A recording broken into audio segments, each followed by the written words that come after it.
You're in the hospital, so you weren't using it anyway. I need a place to live. My sister Wendy said this without a trace of guilt. In her hand was a half-eaten delivery pizza, and her greasy fingers grazed the armrest of my pristine white Italian leather sofa. I leaned heavily on my crutches, staring at her in disbelief. When I had forced my way through the discharge procedure and dragged my bandaged body back to the apartment, what awaited me wasn't tears of reunion or a warm bowl of soup.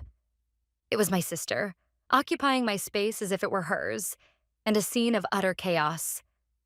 My living room, my workspace, and my sanctuary was desecrated. The indirect lighting I had meticulously arranged for filming purposes had been casually moved, and Wendy's underwear was hanging above it. On the marble coffee table sat a can of soda with no coaster underneath and a pile of cigarette butts. Wendy, do you even realize what you're saying? My voice trembled with anger. Come on, Kristen, she sighed, exasperated. You were in the hospital because of the accident. An empty $3,000 a month apartment is a waste, right? Mom and Dad even said, when Kristen's gone, you should take care of the place, Wendy. Gone? Were they expecting me to die? Their first thought when I returned from a life-threatening traffic accident was to claim my apartment. But this was my family. And in the days leading up to this hopeless scene, I would never forget the time I had been crushed by a metal monster on the highway, fighting alone in the dark. That night, I had finished a client meeting and was exhilarated after a major contract was signed. My influencer career, and my brand Kristen Style, which promoted minimalist, sophisticated interiors, was about to expand nationwide. I gripped the steering wheel, listening to the rhythmic patter of the wipers, mentally planning my next video. Maybe I'll talk about the lighting changes in the next room tour. That thought was cut off forever by the blinding headlights from the right. There was no time to hit the brakes. The impact was overwhelming. The world flipped upside down, glass rained into the car, and my consciousness was sucked into darkness. Kristen, can you hear me? I awoke to a distant, rhythmic electronic beep.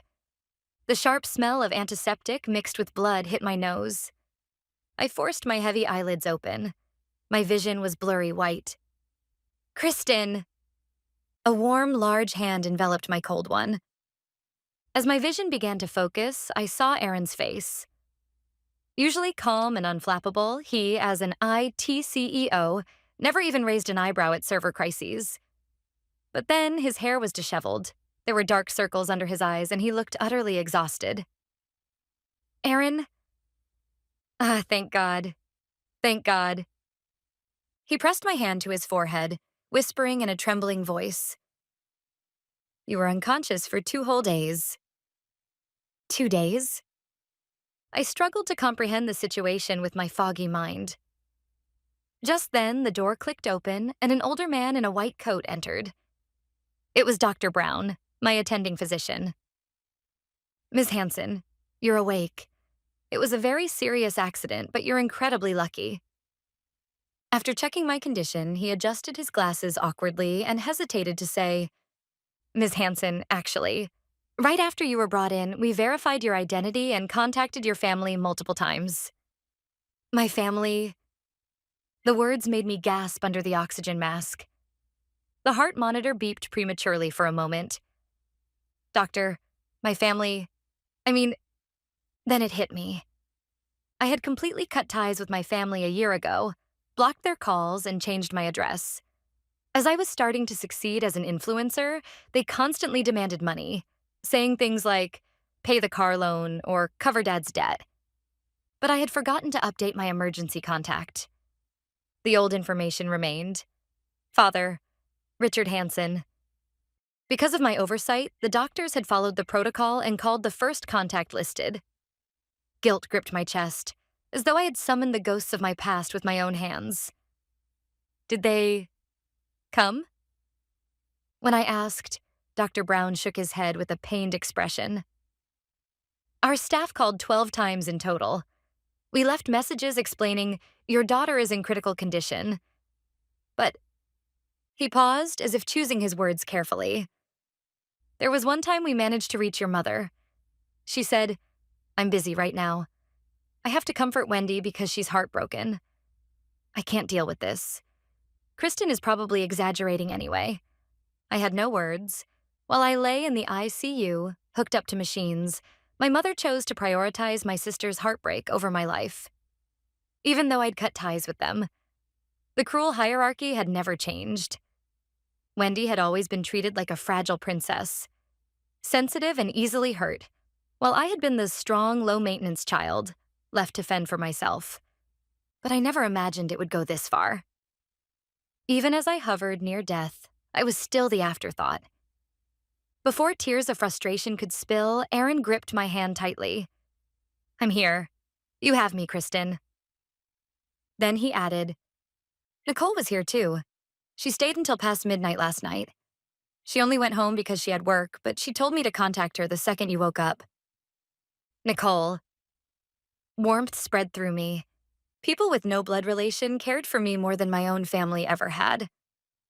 "I'll text her right now," Aaron said while pulling out his phone. Within minutes, my own phone buzzed by my pillow. Ignoring the pain in my arm, I picked it up. A new message from Nicole flashed on the screen. Expecting encouragement, I opened it, only for my eyes to widen in disbelief. "Kristen, read this as soon as you wake up.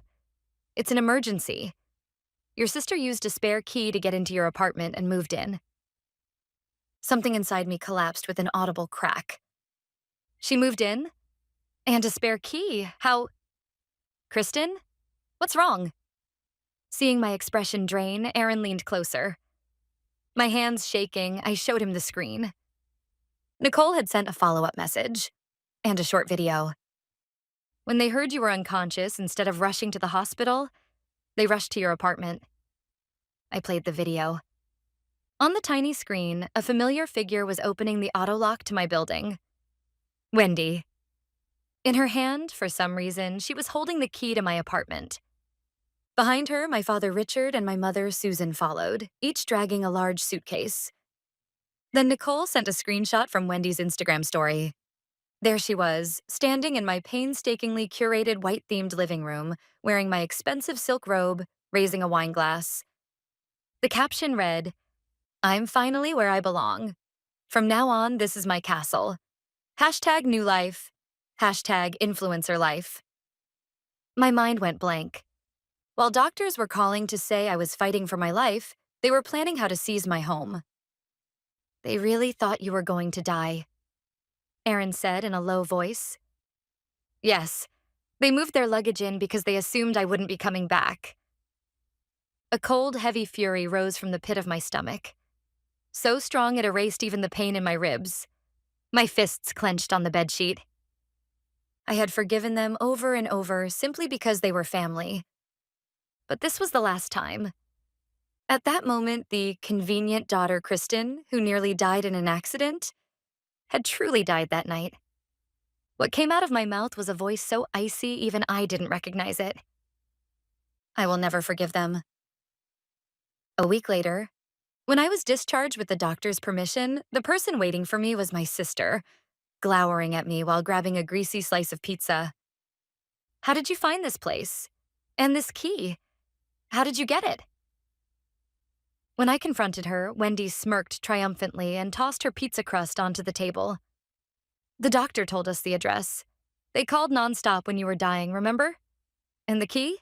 That's thanks to Mom's Oscar-worthy performance." Performance? Once we got there, Mom collapsed at the entrance, crying. She was like, "My daughter is in a coma from an accident. I need to get her insurance card and a change of clothes from her apartment, and I can't get in." She even started hyperventilating for effect.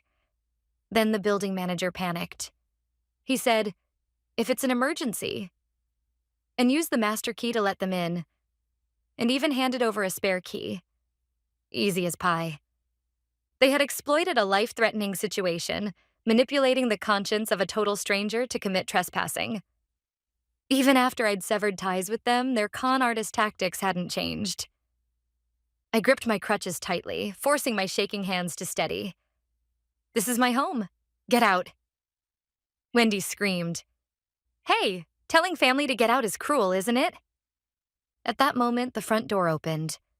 My mother walked in carrying a grocery bag. Oh, come on, Kristen. Stop it. Seeing me wrapped in bandages didn't even move her eyebrow. Not a single, "Are you okay?" Not even a hug to say, "I'm glad you're alive." Wendy's going through a lot right now. She got dumped, got kicked out of her apartment, and has nowhere to go. You're successful, have money, and a great boyfriend. Try to think about how it feels to have nothing. My mother pulled Wendy close and glared at me as if I were at fault. It's always been this way. You're strong, you can handle anything, but Wendy is sensitive and fragile. It's the little sister's job to support her older sister, isn't it? Those were cursed words. Words designed to make me endure, to exploit me, to make me convenient. When I got perfect scores as a child, it was expected. When Wendy got a C, she was so brave, poor thing. While I saved up from part-time jobs to pay for college, my parents bought Wendy a brand new car. Kristen, you can handle things on your own. That was their excuse to take from me and give to Wendy over and over. And now, even after surviving a near-death experience, they were trying to take my home too. I exchanged a glance with Aaron. He kept a neutral expression, but behind his eyes was quiet anger and a subtle green light for me. I exhaled deeply and put on the face of a resigned woman. Maybe you're right, Mom. My mother and Wendy's eyes widened at my words. I was wrong. Wendy needs this place now. I'm injured and I don't have the energy to fight with her every day. I exaggerated a slump of my shoulders and leaned weakly against Aaron. Aaron, can I come to your place? Seems like there's no room for me here. Aaron nodded at just the right moment, sorrowful but resolute. Of course, Kristen. Come to my place. I won't leave you stuck in this stress. Wendy's victorious grin spread across her face as she watched. See? This is what I meant. If only you'd just done this from the start. Now, you understand, right? My mother nodded in satisfaction. Then leave the key. We'll manage it while you're gone. I had to fight to keep my laughter in check. Their idea of managing seemed to involve destroying my luxury furniture. Fine. I'll leave the key on the table. I placed the spare key on the marble table with a clink and slid something else alongside it. It wasn't a sign of surrender. It was an invitation to hell. I turned my back and let Aaron support me as we left the apartment. From behind me came Wendy's joyous voice. Yes. Mom, can we open this wine? The expensive one. Followed by the pop of a cork. As the elevator doors closed and the numbers started dropping, the mask of the tragic heroine fell from my face. In its place, the ice-cold, merciless smile of a calculating avenger. Once in Aaron's car, I opened my laptop in the passenger seat. Are you sure? This is a pretty bold move, he asked, gripping the wheel. Yes, they need a lesson in reality. Parasites who live off other people's money need to feel the chill when their host is gone. I clicked the mouse and began executing each step. First, electricity. My apartment was all electric with a state-of-the-art smart home system. Lighting, air conditioning, hot water, everything ran on electricity. Security systems, too. I logged into the utility provider's portal and chose immediate service termination. Not just a temporary pause, but a near cancellation. Early termination fees? Worth it. I clicked cancel. Next, water. And then the gas. All right, done. The moment I hit the enter key, I also canceled every automatic rent withdrawal from my account. I had already explained the situation to the landlord through Nicole while I was in the hospital. When I told him, I'm leaving the apartment temporarily because of family trouble, but my family might occupy it illegally, he was sympathetic and even advised me, if the rent stops being paid, it becomes legally easier for me to issue an eviction notice. When I finally finished cutting off every utility, I let out a long exhale. It wasn't guilt. It was relief. Relief from finally setting down the heavy burden of family that I had carried for so many years. You did great, Kristen. Aaron placed his hand over mine. How about I grill the best steak tonight at my place? To celebrate your discharge and the start of your new life. Yes. That sounds wonderful. Let's open some red wine too. The really good one. I wondered what would happen in my apartment from then on. Just imagining it made the steak taste even better. A few days later, while I was drinking coffee on Aaron's terrace, my phone buzzed. It was Wendy. Hey, the electricity won't turn on. What's going on? Fix it right now. I set my cup down and looked at the notification. I didn't open it. Aaron glanced at me with concern. You okay?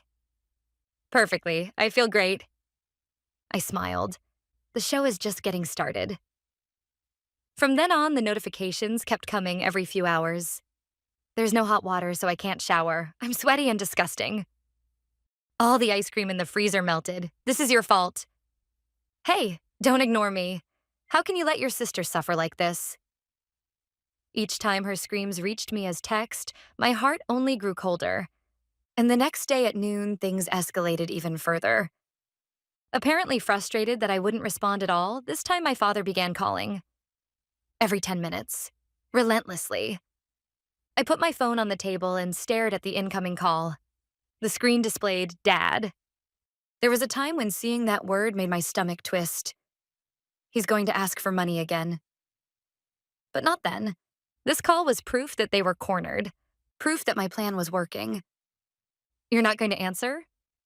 Aaron asked. No. I'll let it simmer longer until it's time. I stabbed a fork into my salad. They will be even more desperate, more panicked, until they expose their true nature completely. Then I can finish them off legally, with no loose ends. My prediction was right. That evening, my father finally left a voicemail. A decisive piece of evidence. A message so deranged it was enough to sever any remaining sense of family. For the next 2 days, my phone rang so constantly it became physically warm. My peaceful recovery at Aaron's house contrasted sharply with the digital storm swirling around me. My notification center was overflowing with insults and begging from my family. And on the morning of the third day, Aaron approached me with a stiff expression, holding his tablet. Kristen, you need to see this. Your father sent a long email. An email? Since I wasn't answering the phone, my father had sent a message for me to the official contact address of the company Aaron runs. The persistence sent a chill down my spine, though I had expected it. The subject line read, Urgent, about the apartment. When I opened and read the message, I nearly dropped my coffee cup. To Kristen, since you wouldn't answer the phone, I had to find Aaron's business card that you left in your room. Now, about the apartment. All utilities have been shut off, and Wendy is living in unsanitary and dangerous conditions. This is your failure in managing the situation, but as your family, we'll overlook it. So here's my proposal. Transfer the apartment's lease to Wendy's name. That way we can sign new contracts with the electric and water companies as the new tenants. You're staying at Aaron's place now, so you don't need that apartment anymore, right? Wendy needs a place to live. Sisters should help each other. Sign the attached documents and send them back as a PDF by the end of today. If you don't sign, I'm considering signing on your behalf and proceeding with the paperwork myself. It's an emergency. Legal technicalities can wait. You're not planning to abandon your family, are you? The moment I finished reading, my anger burned past the point of heat and into something dry and hollow, almost laughter.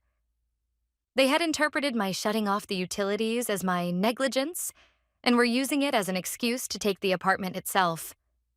And that line, signing on your behalf. In other words, they intended to forge my signature to steal my apartment. I'm calling my lawyer. My voice held no hesitation. That's enough. I won't let them have even one more second of my life. Aaron immediately contacted his corporate attorney. The lawyer's voice on speaker was calm, sharp, and decisive. Ms. Hansen, I've reviewed the email. This falls under attempted coercion and preparation for document forgery. Combined with unlawful entry, the police should be involved immediately. Please, remove them completely. Understood. You have absolutely no obligation to agree to the name transfer. In fact, considering the damages so far, we should pursue this thoroughly. His words gave me the final courage I needed. I was no longer the helpless child I once was. No longer the convenient daughter who cried quietly and endured. I was a woman strong enough to defend her own home and her dignity. Erin, get the car. We'll stop by the police station, then go to the apartment. By the time I filed a report at the police station and arrived at my place with 2 officers in tow, the sun was already high. Inside the elevator, my heart pounded, but strangely, there was no fear, only determination to end this. Here. Guided by the officers, I stood in front of my door. From inside, I could hear arguing voices. I told you, we shouldn't have waited for her signature. Mom, you should have just written it yourself. Wendy was screaming hysterically. Oh, shut up, I'm practicing. Kristen's handwriting is harder than I thought. My mother said that in her frustration. Hurry. If we don't send it today, we'll spend another night without electricity. My father was frantic. They were actively committing a crime at that very moment. I exchanged glances with the lawyer and the officers, then unlocked the door with the spare key reissued by the management company. Click. The moment the door opened, a foul stench assaulted my nose. Rotting garbage, body odor, and cheap perfume blending into a nauseating cloud. That's enough. My voice echoed through the room. In the dim, filthy living room, my entire family froze. On the table lay the lease transfer documents, with my mother holding a pen. Scattered beside her were my old letters and documents, samples they were using to practice forging my handwriting. Kristen! My mother dropped the pen, her voice cracking. Why are you… Wendy was speechless. Police, everyone, hands where we can see them. Don't move. The officers stormed in behind me, shouting. My father crumpled onto the sofa in shock. What is this? The police? What you are doing is attempted forgery of a private document and unlawful occupation. The lawyer stated coldly. No, we're family.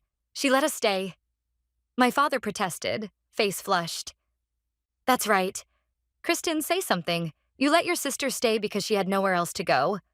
My mother cried, reaching for me. But Erin stepped in front of me, blocking her. I did not let you stay. I said that clearly, from behind Erin's back. I told you to get out. You ignored me, destroyed my belongings, and now tried to steal my property by forging my name.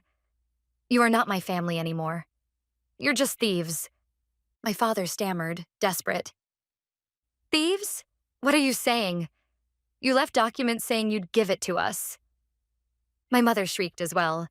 Yes, I was just being kind and trying to sign the documents you forgot. The moment I heard that, a cold smile spread across my face.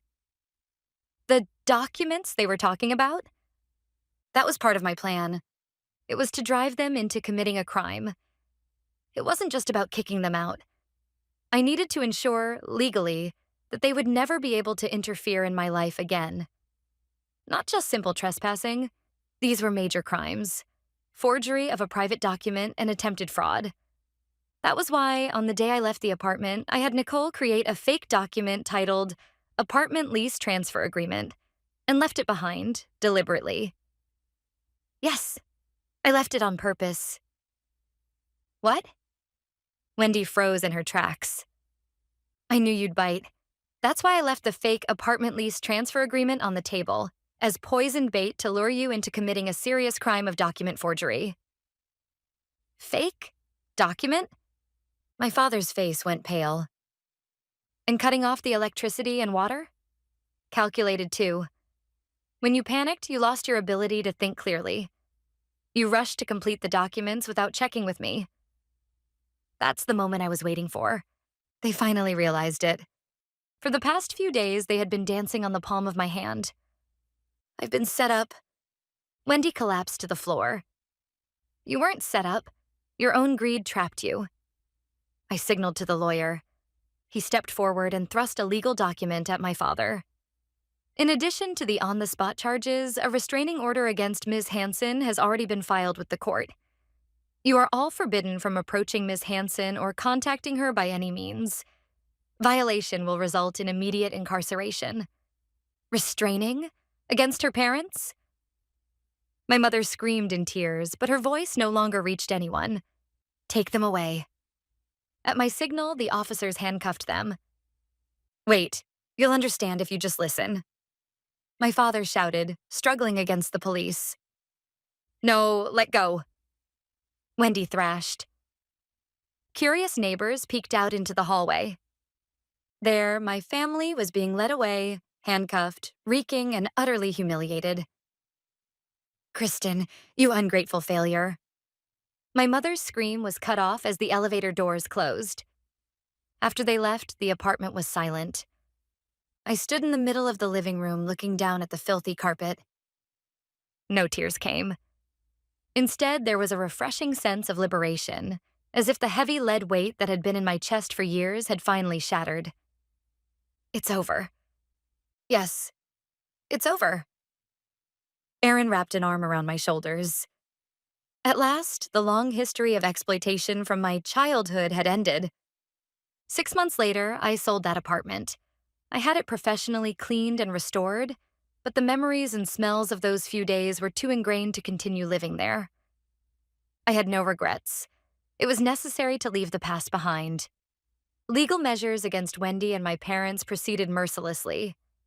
In addition to trespassing and attempted forgery, I claimed over $50,000 in damages for repairs, broken equipment, and destroyed vintage rugs.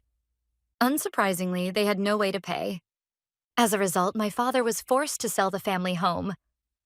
My delicate sister, Wendy, avoided prison but received a suspended sentence.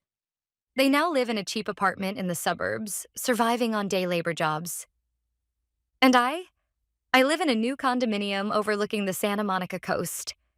Aaron is by my side. Next month, we will get married. There is no place on the guest list for my parents or sister. In their stead, Nicole will have the front row seat. Yesterday, I finally updated my emergency contact. I did not hesitate to remove my father's name from it. Instead, I entered. Husband, Aaron. The moment I hit save, I felt the final chain around my heart snap free.